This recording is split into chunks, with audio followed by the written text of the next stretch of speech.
What is your advice to anyone listening or watching? The audio will go up on YouTube as well.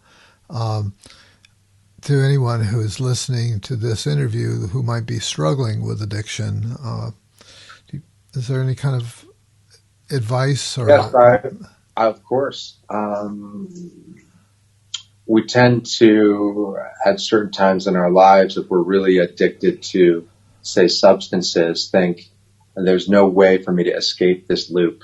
This is this is a continual loop of me wanting to get the drugs, finding a way to get money, to get them, using, and then coming down. And it's this loop, and there's a lot of suffering that takes place. And what I would say to you is that there is a way out. There is another side.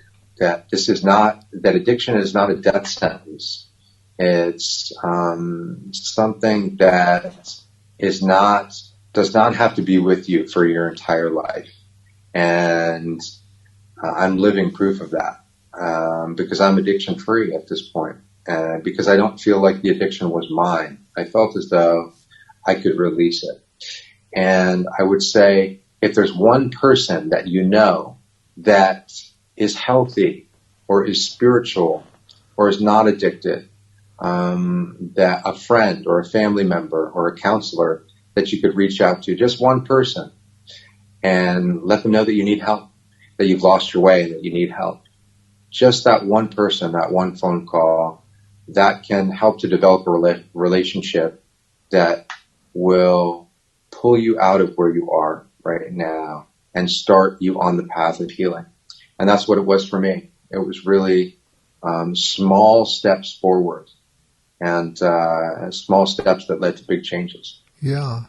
And what about therapists who are listening? Do you have any recommendations to therapists about dealing with addicted clients?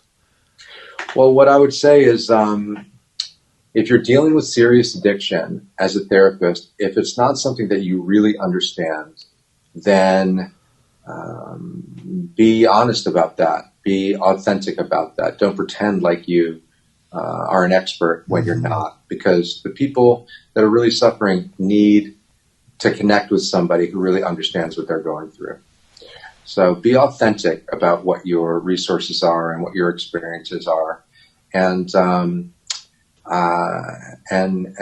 if you don't feel like you're right for someone, refer them somewhere else, I would say.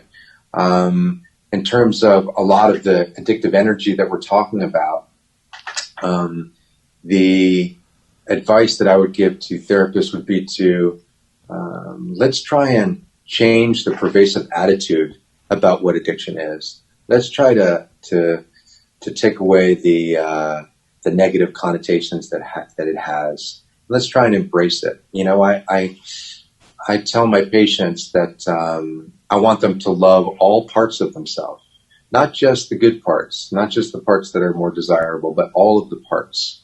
And addiction is one of the parts that we experience sometimes. So it may sound counterintuitive, but I say love your addiction. Love it. It's a part of you. It's a part of your woundedness. And the closer you get to it and the better you understand it, the more it's going to diminish and go away.